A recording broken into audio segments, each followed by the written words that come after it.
The UES Nightborne moved through dark space like a ghost. Captain Elena Vasquez stood on the bridge, watching the stars through the main screen. Her ship was one of humanity's newest destroyers, built for stealth and speed. The crew of 200 worked quietly at their stations, monitoring systems and checking weapons. "Captain, we're getting close to Kepler Station," said Lieutenant Torres from the navigation console. His voice carried a note of worry that made Elena look up. "Any response to our calls?" Elena asked. "Nothing, ma'am. Complete radio silence for the past 6 hours." Elena frowned. Kepler Station housed 12,000 colonists and researchers. It was humanity's furthest outpost, sitting on the edge of known space. The station never went quiet. Ever. "Slow to half speed," Elena ordered. "Bring us in carefully. Something's wrong here." The Nightborne's engines hummed lower as they approached the station's coordinates. Elena could see the worry spreading across her crew's faces. They all knew Kepler Station should be a bright point of light in the darkness. Instead, they saw nothing. "Sensors show—" "Captain, this can't be right," said Science Officer Kim, her fingers dancing over her controls. "I'm reading massive energy residue, but no station structure. Put it on screen." The main display changed, showing where Kepler Station should have been. Elena's blood went cold. Instead of the large rotating habitat they expected, they found twisted metal debris floating in space. The pieces glowed with residual heat, as if something had melted the entire station. "Dear God," whispered Torres. Elena stood up slowly. "Take us closer. Launch recovery pods. Look for survivors." The Nightborne crept forward, its lights illuminating the wreckage. What they found made the crew gasp. The debris wasn't just damaged. It looked like it had been cooked. Metal beams were twisted into impossible shapes. Entire sections of the station had been reduced to flowing slag that hardened in the cold of space. "Captain," said Dr. Sarah Mitchell, the ship's medical officer, "I'm not reading any life signs. The radiation levels here are strange. It's not nuclear. It's something else." Elena moved to the science station. "What kind of weapon could do this?" "I don't know," Kim said, shaking her head. "The energy readings don't match anything in our databases. Whatever hit this station, it burned through. Molecular bonds themselves. It's like the atoms just forgot how to hold together."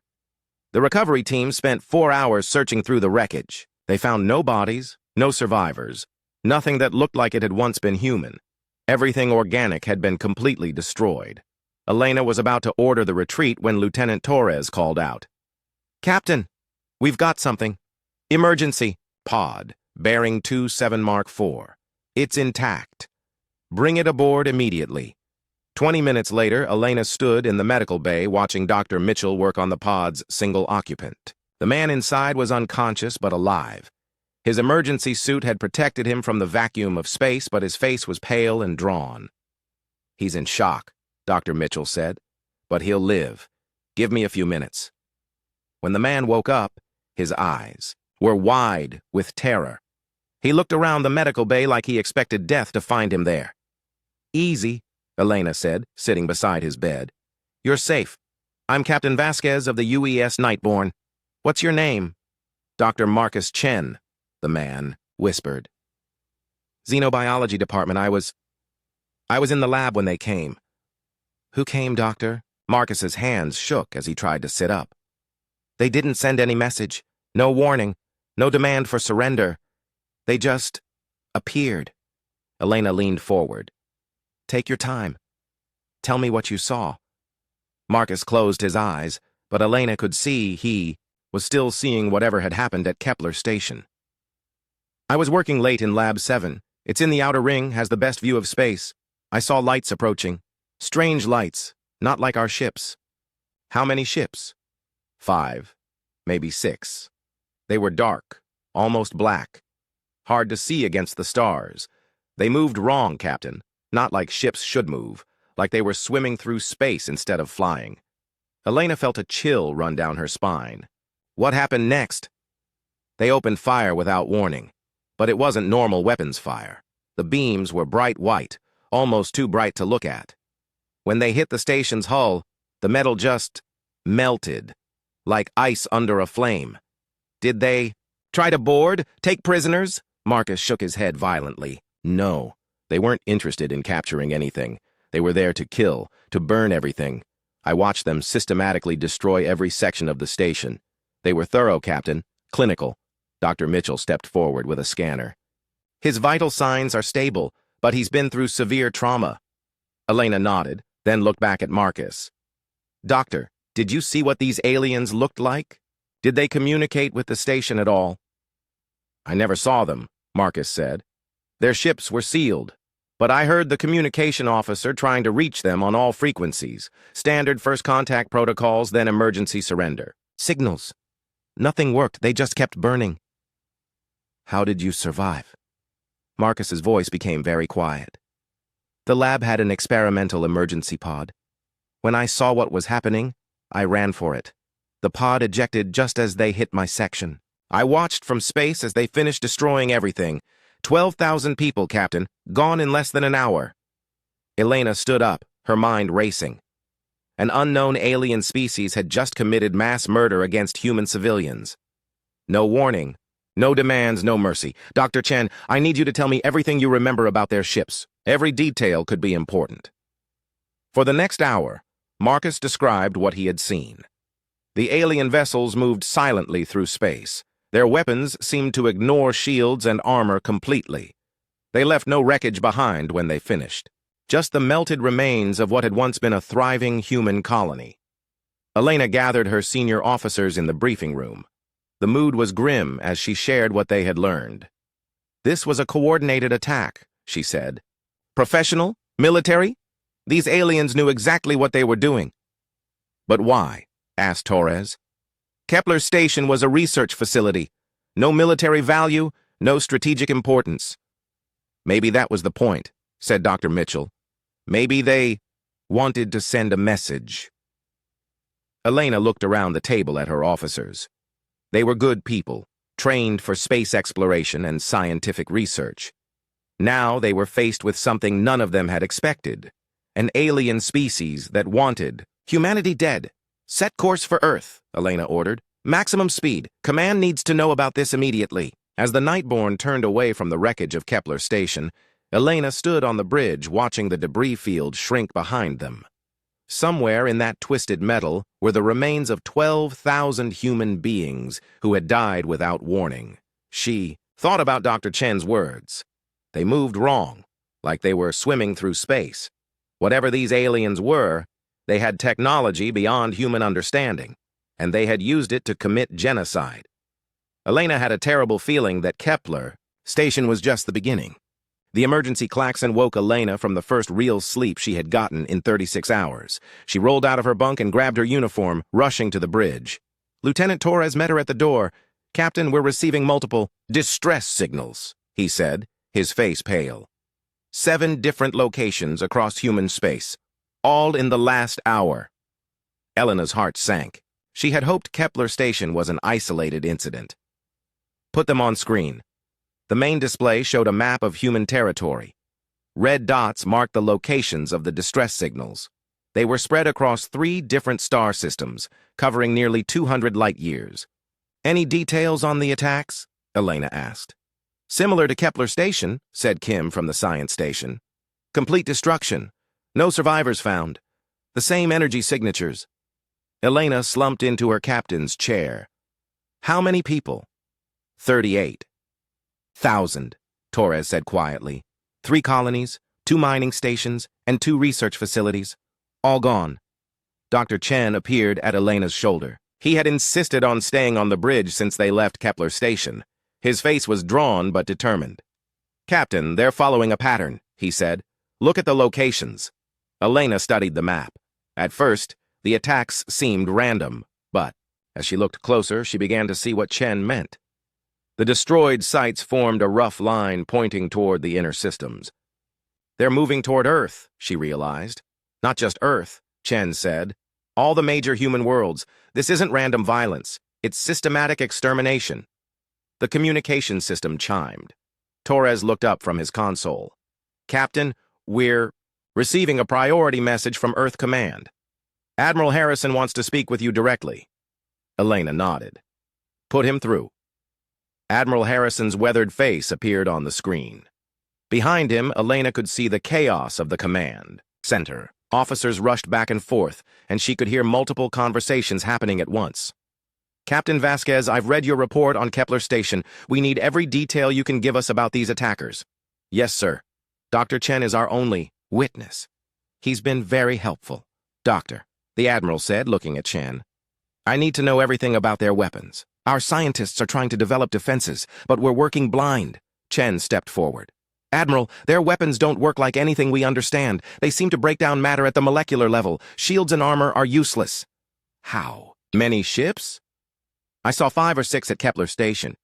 But given the number of simultaneous attacks, they must have a much larger fleet. The Admiral's expression grew darker. We've called an emergency session of the Galactic Council. Every major species is sending representatives. We need allies, and we need them fast. Elena felt a small surge of hope.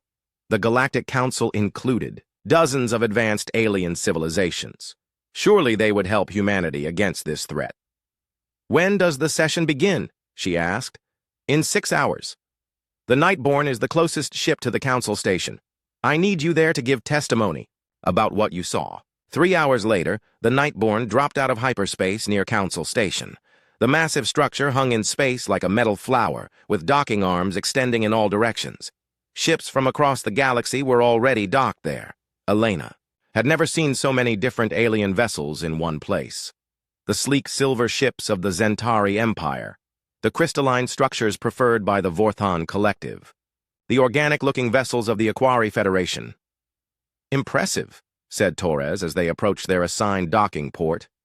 Let's hope they're willing to help, Elena replied. An hour later, Elena stood before the Galactic Council. The chamber was enormous, with representatives from 43 different species arranged in a circle. Elena had studied most of these races during her academy training, but seeing them all together was overwhelming. The Zentari ambassador spoke first. His species looked almost human, except for their silver skin and large black eyes. Captain Vasquez, we have reviewed your report. This attack on your station is concerning. Concerning? Elena couldn't hide her anger. 12,000 innocent people were murdered. Yes, but we must ask, said the Vorthon representative, her crystalline, form-shifting colors as she spoke. What did your people do to provoke this attack? Elena stared at her. Provoke? We were conducting peaceful research. We never even knew these aliens existed. Perhaps, said the Aquari ambassador, his gills fluttering as he spoke. But humans have a reputation for aggressive expansion. Maybe you entered their territory. Kepler Station was in unclaimed space, Elena said firmly. We followed all established protocols. The debate continued for hours. Elena watched in growing disbelief as the council members found excuse after excuse to avoid helping humanity. Some claimed their own territories needed protection. Others suggested that humanity should try diplomatic contact with the attackers. Finally, the Zentari ambassador called for order. The council has reached a decision. We will provide humanitarian aid to human refugees, but we cannot commit military forces to what may be an internal dispute. Elena stood up, her anger boiling over. Internal dispute? These aliens are committing genocide. That is your perspective, Captain, said the Vorthon representative. We have only your word about what happened. Elena looked around the chamber at the assembled aliens. These were the species humanity had looked up to, had hoped to join as equals in the galactic community. Now she saw them for what they really were, cowards who would let an entire species die rather than risk their own comfort. Then humanity will stand alone, Elena said. But we will stand. She walked out of the chamber without another word. Behind her, she could hear the council members already moving on to other business. Back on the Nightborne, Elena called a meeting with her senior officers. Dr. Chen joined them, along with Commander Jackson, the ship's tactical officer. The council won't help, Elena said simply. We're on our own. What about Earth Command? Asked Torres.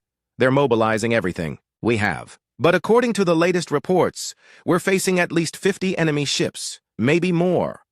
Our entire fleet is only 200 vessels. Commander Jackson leaned forward. Captain, I've been studying the attack patterns. These aliens, whoever, they are... They're not just randomly destroying human settlements. They're targeting specific types of facilities. What do you mean? Look at the pattern. They hit research stations first, then mining operations, then colonies. It's like they're trying to cripple our technology and industry before moving on to population centers. Elena studied the tactical display. Jackson was right. The attacks were following a logical progression. They're preparing for a final assault, she realized. They want to make sure we can't fight back effectively. Dr. Chen spoke up. Captain, I've been thinking about what I saw at Kepler Station. Their ships move differently than ours. The way they fired their weapons, the way they maneuvered. They're not just more advanced than us. They're fundamentally different. Different how? Their technology seems to operate on principles we don't understand. If we're going to fight them, we need to think outside everything we know about space combat. Elena looked around the table at her officers. They were scared, but she could see determination in their eyes. Humanity might be alone, but they weren't helpless. Set course for New Geneva, she ordered. Maximum speed. If we're going to make a stand, we need to gather every human ship we can find. As the Nightborne jumped to hyperspace, Elena stood on the bridge watching the stars streak past. Somewhere out there, an alien species was hunting her people. The galaxy had abandoned humanity to its fate, but Elena had learned something important at the council meeting. Sometimes standing alone was better than standing with cowards. Humanity would find a way to fight back. They always did. New Geneva was humanity's fortress world, built into the side of a massive asteroid. As the Nightborne approached, Elena could see dozens of human ships gathered in defensive positions around the base. Destroyers, cruisers, and even a few of the older battleships that had been pulled out of storage. 47 ships, reported Torres as he counted the vessels. That's everything Earth Command could gather on short notice. Elena nodded grimly. Against normal enemies, 47 ships would be a formidable force. Against aliens who could melt entire space stations without warning, it felt pitifully small. Take us to Docking Bay 7, she ordered. I need to meet with the other captains. The briefing room at New Geneva was packed with ship commanders. Elena recognized most of them from academy training or previous missions. Captain Morrison of the heavy cruiser Titan, Commander Singh from the fast attack ship Viper, even old Captain Walsh, who had come out of retirement to command the ancient battleship Defiance. Admiral Harrison stood at the front of the room, his expression grim. Ladies and gentlemen, the situation is worse than we initially thought. Intelligence has identified our attackers. The main screen showed an image that made Elena's blood run cold. It was a ship unlike anything in human or galactic technology, black as space itself, with flowing lines that seemed to shift and move even as she watched. They call themselves the Pyrian Hegemony, the Admiral continued. According to the Council's historical records, they were a major power about 10,000 years ago. They disappeared suddenly, and everyone assumed they were extinct. Apparently not, muttered Captain Morrison. The records are incomplete, but what we do know is disturbing. The Pyrians believed that only they had the right to exist in this galaxy. They waged war against every other species they encountered, using weapons that could destroy matter at the quantum level. Elena raised her hand. Admiral, how did they disappear the first time? The records don't say, but something made them retreat from galactic civilization for 10 millennia. Now they're back, and their first target is humanity. Dr. Chen, who had been given permission to attend the briefing, stood up.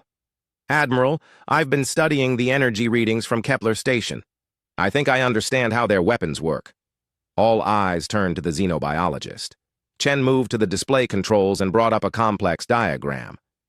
Their weapons don't just burn matter, he explained.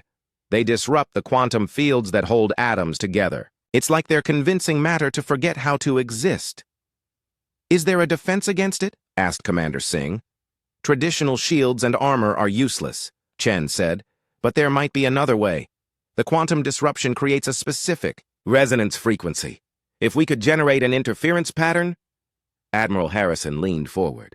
Are you saying we could block their weapons? Possibly, but it would require technology we don't have. Quantum field generators, exotic matter conduits, processing power beyond anything in our current ships. The room fell silent. Elena could see the despair on her fellow captains' faces.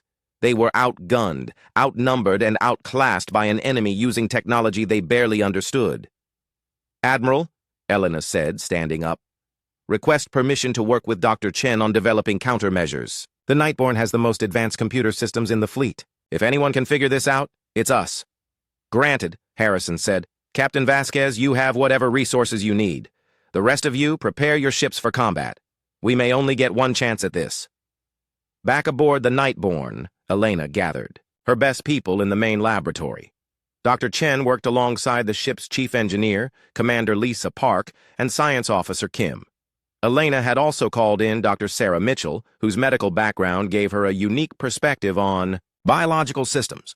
"The problem," Chen explained as he worked at a computer terminal, "is that their weapons operate on quantum mechanics. We need to think smaller than atoms, smaller than particles. We need to think about the fundamental forces that hold reality together." "That's impossible," said Commander Park.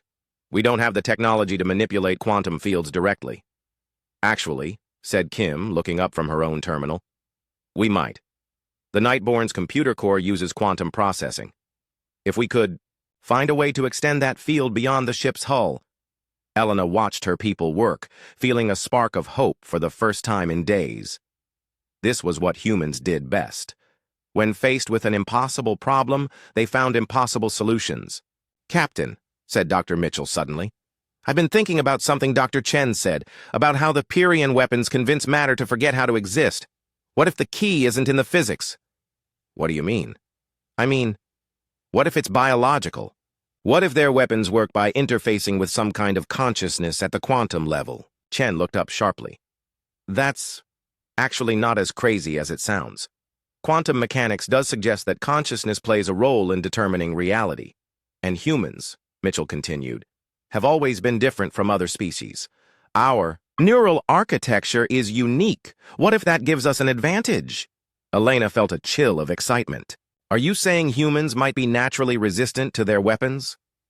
"Not resistant," Mitchell said, "but maybe we can interface with quantum fields in ways other species can't. Maybe that's why the Pyrrhians see us as a threat." The next 48 hours were a blur of constant work. The team barely slept as they developed and tested new technologies. Commander Park rebuilt the Nightborne's defensive systems from scratch, integrating quantum field generators throughout the ship's hull. Kim worked on new sensor arrays that could track the quantum signatures of Pyrrhian weapons. Dr. Chen and Dr. Mitchell developed a revolutionary interface that would allow the ship's crew to connect directly to the quantum computing core. "This is completely untested," Park warned as she finished the installation. "The neural interface could kill whoever uses it. Or it could give us the edge we need," Elena replied. "I'll be the test subject." "Captain, with respect, that's a terrible idea," said Torres. "If something goes wrong, the ship loses its commander right before a battle." Elena looked around at her crew. They had worked miracles in just 2 days, developing technology that shouldn't have been possible, but someone had to test it, and as captain, that responsibility was hers. "Commander Park, is the interface ready?" "As ready as it's going to be, Captain." Elena lay down on the medical table while Dr. Mitchell attached the neural interface headset. It looked like a simple helmet, but Elena knew it contained quantum processors more advanced than anything humanity had ever built. "Remember," Chen said, "don't try to control the interface. Let it work with your natural neural patterns. Think of it as a partnership, not a tool." Elena nodded and closed her eyes. Dr. Mitchell activated the interface. The world exploded into light and sensation. Elena could suddenly feel the entire ship around her, not just as a vessel, but as a living extension of her own body. She could sense the quantum fields flowing through the hull, the resonance patterns of the crew's thoughts, the subtle vibrations of space itself. "Captain," Torres's voice seemed to come from very far away. "How do you feel?" Elena opened her eyes, but she was seeing with more than just her vision now. She could perceive the quantum structure of everything around her, the probability waves that determined reality itself. "I feel..." She paused, searching for words. "I feel like I can see the universe the way it really is." The medical monitors showed Elena's brain activity had increased dramatically but remained stable. The interface was working. "Bring me a sample of the Pyrrhian weapon residue from Kepler Station," Elena said. Dr. Chen handed her a small container holding a piece of metal that had been partially disintegrated by Pyrian weapons. The moment Elena touched it, she understood. They're not just using technology, she said in wonder. They're using their consciousness to reshape reality. Their weapons are as much mental as physical. Can we defend against them? Asked Commander Park. Elena smiled, and for the first time since Kepler Station, it was a real smile. We can do better than defend. We can fight back. The alarm klaxons began wailing throughout the ship. Torres rushed to his console. Captain, long-range sensors are detecting incoming ships. 57 vessels moving at high speed toward New Geneva. Elena stood up, the neural interface still active. She could feel the approaching Pyrian fleet like a cold wind across her consciousness. All hands, battle stations, she announced over the ship's communication system. This is Captain Vasquez. Today, humanity shows the galaxy what we're really capable of. The Pyrian fleet dropped out of hyperspace like dark shadows against the stars. Elena watched them through the Nightborne's enhanced sensors, her neural interface allowing her to see details that normal instruments would miss. The enemy ships moved with an unnatural grace, flowing through space like living creatures rather than machines. 57 confirmed hostiles, reported Torres. They're arranging themselves in a sphere formation around New Geneva. Elena could feel the malevolent intelligence behind the Pyrian formation through her quantum connection. They weren't just planning to destroy the human fleet. They intended to make it a demonstration of power. Admiral Harrison is requesting all ships form Defensive Line Alpha, said Kim from Communications. Elena shook her head. Negative. Send a message to all ships. Execute Plan Omega. Plan Omega was something Elena had developed during the past 2 days. Instead of forming a traditional battle line, the human ships would scatter into small groups, using hit-and-run tactics, while the Nightborne attempted something unprecedented. Captain, Torres said quietly, are you sure about this? We're going against every rule of fleet combat. The rules don't apply anymore, Elena replied, her consciousness still merged with the ship's quantum systems. We're not fighting a normal enemy. The human fleet began to disperse, much to Admiral Harrison's confusion. Elena opened a direct communication channel to his flagship. Admiral, trust me on this. Traditional tactics won't work against them. We need to be unpredictable. Harrison's weathered face appeared on the screen, worry creasing his features. Captain, what are you planning? Something they won't expect, Elena said. Keep the fleet moving. Don't let them pin you down. I'm taking the Nightborne into the center of their formation. That's suicide. Elena smiled, feeling the quantum currents flowing around her ship. No, sir, that's evolution. She closed the channel and turned to her crew. All hands, prepare for quantum stealth insertion. We're going hunting. The Nightborne's new stealth system activated, bending space-time around the ship. To enemy sensors, they simply vanished. Elena could feel the ship sliding between dimensions, existing in a quantum state that made them nearly invisible. Take us into the heart of their fleet, she ordered. As they moved closer to the Pyrian ships, Elena began to understand their enemy better. Through her neural interface, she could sense the alien consciousness controlling each vessel. The Pyrians weren't just pilots. They were merged with their ships in a way similar to Elena's connection with the Nightborne. They're like us, she whispered in realization. Captain? Torres looked confused. The Pyrians, they use quantum consciousness interfaces too. That's why they see us as a threat. We're the first species they've encountered that can match their technology. The battle began suddenly. Pyrian ships opened fire on the scattered human fleet with their terrible white beams. But instead of the easy slaughter they expected, they found their targets dodging in impossible patterns. Captain Morrison's Titan rolled through a gravity well created by the ship's modified engines, using the asteroid field around New Geneva as cover. Commander Singh's Viper flickered in and out of quantum stealth, appearing just long enough to fire a volley of quantum disruption torpedoes before vanishing again.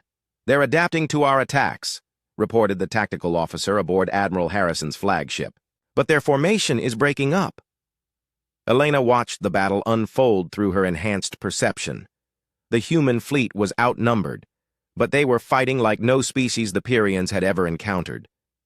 Each ship seemed to anticipate the other's movements, coordinating through quantum-encrypted neural links that the enemy couldn't intercept. Now, Elena said quietly, target the command ship.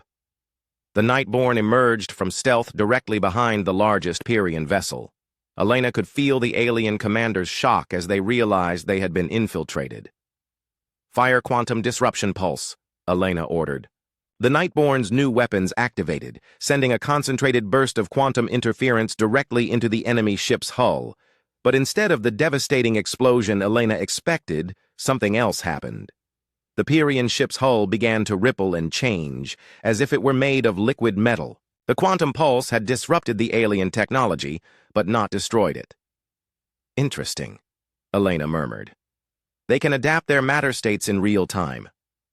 The Pyrian command ship spun around to face the Nightborne, its weapons charging with that terrible white light. Elena could sense the alien commander's consciousness reaching out, trying to disrupt the Nightborne's quantum systems. "Neural feedback incoming," warned Dr. Mitchell from the medical station. "The enemy is trying to attack your mind directly, Captain." Elena felt the alien presence pressing against her consciousness, trying to override her connection to the ship. But instead of resisting, she did something unexpected. She reached back. The moment her mind touched the Pyrian commanders, Elena gasped. She could see into the aliens' memories, understand their motivations and fears. The Pyrians weren't just conquerors, they were running from something. "You're afraid," she said aloud, and somehow knew the enemy commander could hear her. 10,000 years ago something drove you away. Now you're back. And you think wiping out younger species will make you strong enough to face it again.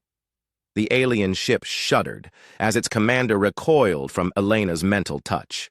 Through their connection, she could feel his shock that a primitive human could interface with quantum consciousness so naturally. "You cannot understand." The Pyrian commander's thoughts echoed in Elena's mind. "Your species is young and weak. You will burn like all the others." "No," Elena replied, her consciousness expanding through the Nightborne systems. "We're what you used to be, before you became afraid. We're what you could be again." The battle around them intensified. Human ships darted between Pyrian vessels like insects, too fast and unpredictable to track easily. The enemy's superior firepower was being negated by tactics they had never encountered. "Captain," Torres reported, 3 Pyrian ships have been disabled, but we're losing ships too. The Defiance took a direct hit." Elena felt a moment of grief for Captain Walsh and his crew, but she pushed it aside. Through her quantum link, she could sense the tide of battle beginning to turn. The Pyrians were powerful, but they had become rigid over their millennia of exile. They expected other species to fight like the ancient civilizations they remembered. "They don't understand us," Elena realized. "They're trying to fight the species they remember from 10,000 years ago." She opened a fleet-wide channel. "All ships, implement Protocol Chaos. Show them what human unpredictability really means." What followed was unlike any space battle in galactic history. Human ships began using tactics that violated every principle of conventional warfare. They used asteroid gravity wells to slingshot around enemy vessels. They coordinated attacks through quantum entanglement, allowing ships on opposite sides of the battlefield to fire in perfect synchronization. Some ships even deliberately overloaded their shields to create quantum feedback that disrupted nearby Pyrian vessels. "They're falling back," reported Commander Singh over the communication system. "The enemy fleet is regrouping." Elena could sense the confusion among the Pyrian commanders. They had expected to face a primitive species with simple technology. Instead, they found themselves fighting an enemy that seemed to rewrite the rules of physics in real time. "This is just the beginning," Elena said, her consciousness still merged with the ship's quantum core. "They came here expecting to find easy prey. Instead, they found something they thought was extinct." "What's that, Captain?" asked Torres. Elena smiled, feeling the Nightborne respond to her thoughts like an extension of her own body. Around them, the human fleet regrouped for another attack, each ship moving with inhuman precision. "They found evolution in action," she said. "And we're about to show them what that really means." The Pyrian fleet began to withdraw, but Elena could sense their commander's thoughts. This wasn't a retreat. It was a regrouping. They would be back with more ships, more weapons, and new strategies to counter human unpredictability. But that was exactly what Elena wanted. The next time the Pyrians attacked, humanity would be ready for them, and the aliens would learn what humans had always known. That survival wasn't about being the strongest or the most advanced. It was about being willing to change when change was needed. 3 days after the first battle, the Pyrians returned. This time they brought 200 ships. Elena stood on the bridge of the Nightborne, her neural interface permanently active now. The connection had changed her in ways she was still discovering. She could feel the quantum fluctuations of space itself, sense the consciousness of every human in the fleet, and somehow perceive the alien minds approaching from the edge of the system. 200 confirmed hostiles, Torres reported, his voice tight with worry. They've also brought something new. On the main screen, Elena could see the massive vessel at the center of the Pyrian fleet. It was easily 10 times larger than their previous command ship, its black hull covered in strange geometric patterns that seemed to shift and move. That's their flagship, Elena said, recognizing the quantum signature through her enhanced senses. The Supreme Commander is aboard. Dr. Chen, who had remained on the bridge since the interface experiments began, looked up from his sensor readings. Captain, the energy output from that ship is incredible. It's like a mobile quantum storm. Elena nodded grimly. The Pyrians had learned from their first defeat. This time they weren't taking any chances. Admiral Harrison is requesting orders, said Kim from communications. Elena opened a fleet-wide channel. All ships. This is Captain Vasquez. The enemy has brought everything they have. They expect us to run or surrender. Instead, we're going to show them why humanity deserves its place in this galaxy. She paused, feeling the determination of every human crew member through her quantum connection. Today, we don't just fight for our survival, we fight for our right to exist among the stars. All ships engage at will. The human fleet scattered immediately, using the tactics they had perfected in the previous battle. But the Pyrians had adapted too. Their ships moved in coordinated groups, covering each other's flanks and using overlapping fields of fire to prevent the hit-and-run attacks that had worked before. They've learned from our tactics, observed Commander Park from the engineering station. Good, Elena replied. That means they're taking us seriously. The Nightborne engaged its quantum stealth and began moving toward the enemy flagship. Elena could feel the massive alien vessel's consciousness pressing against the edges of space, its commander's mind radiating cold determination. Captain, Dr. Mitchell warned from the medical station, I'm reading massive quantum interference from their flagship. It's trying to disrupt your neural interface. Elena gritted her teeth as waves of psychic pressure washed over her. The alien Supreme Commander was incredibly powerful. His consciousness merged with the flagship's quantum systems, just as Elena was connected to the Nightborne. He's trying to overwhelm me, Elena said through clenched teeth. But he's making a mistake. What mistake? Torres asked. He thinks I'm fighting alone. Elena opened her mind fully, reaching out through the quantum network that connected all the human ships. Suddenly, she wasn't just Elena Vasquez anymore. She was the combined consciousness of every human in the fleet. The effect was immediate. Through 47 ship crews, Elena could perceive the battle from every angle simultaneously. She could coordinate attacks with perfect timing, anticipate enemy movements before they happened, and respond to threats faster than any individual consciousness could manage. All ships, Elena's voice carried across the quantum network, directly into the minds of every human pilot and gunner. Pattern Omega-7. Execute. The human fleet moved as one organism. Ships that had been scattered across the battlefield suddenly converged on predetermined targets. Weapons fired in perfect synchronization, creating quantum interference patterns that disrupted entire squadrons of Pyrian vessels. The Pyrian Supreme Commander recoiled in shock as he realized what was happening. The humans weren't just using quantum consciousness interfaces. They were networking them together into a collective mind. Impossible, his thoughts echoed across space. Individual consciousness cannot merge without destroying itself. You're wrong, Elena replied, her voice carrying the combined will of 47 ship crews. We're not losing ourselves. We're becoming more than we ever could be alone. The battle turned into something beyond conventional warfare. Human ships moved with impossible coordination, each vessel acting as part of a larger organism.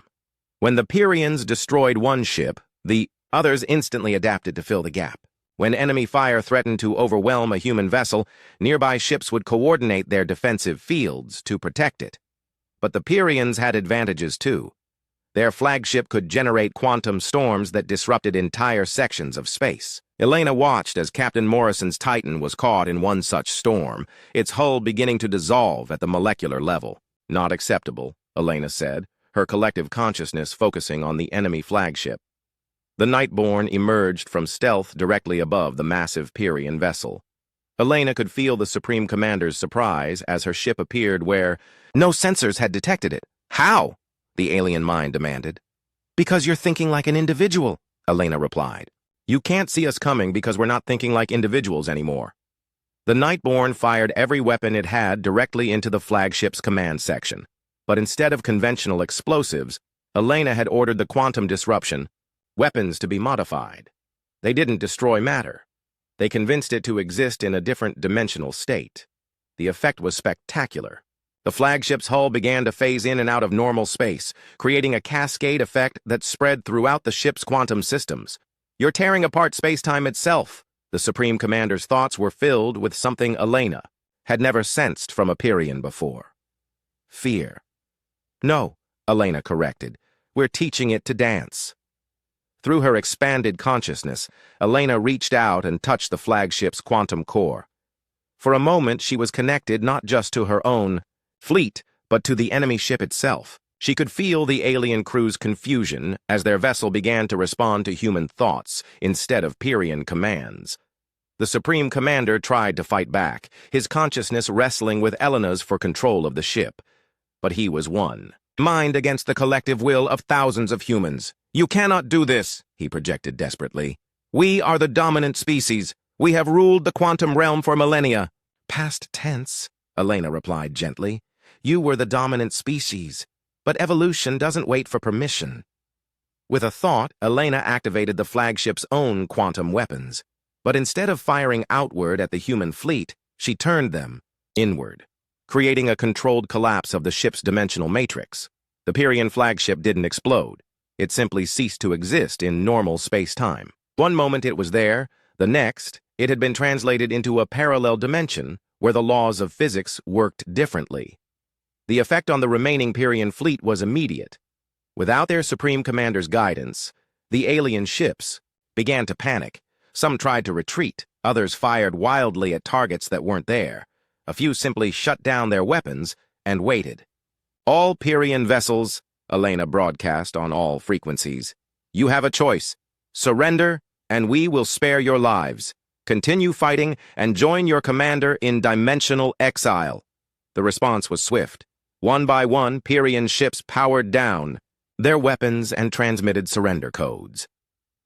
Elena slowly disconnected from the collective consciousness, returning to her individual self. The sensation was disorienting, like suddenly losing most of her senses. But she was still Elena Vasquez, still captain of the Nightborne.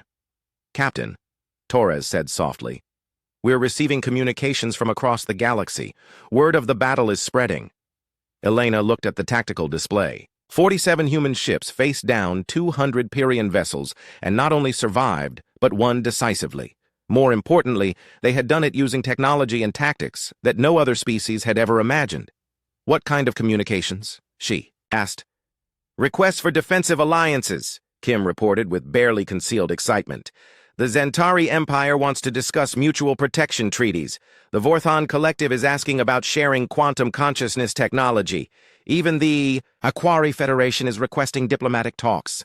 Elena smiled tiredly. 3 days ago, humanity had been alone in the galaxy, abandoned by species who thought them primitive. Now those same species were lining up to ask for human protection. Captain, Dr. Chen said, looking up from his analysis of the battle data. I'm reading something interesting. The quantum disruption we used on the flagship created a permanent tear in dimensional space. It's small, but it's stable. What does that mean? It means we've accidentally discovered how to create doorways between dimensions. The implications for physics, for exploration, for defense. Chen shook his head in wonder. We've just revolutionized our understanding of reality itself. Elena walked to the main viewing port and looked out at the stars. The Pyrian fleet was withdrawing under human escort to a temporary holding area. Soon there would be negotiations, treaties, and the complex work of integrating a defeated enemy into galactic civilization. But right now, Elena just wanted to appreciate what humanity had accomplished. They had faced extinction and responded by evolving beyond what anyone thought possible. They had turned their greatest weakness, their youth and inexperience, into their greatest strength.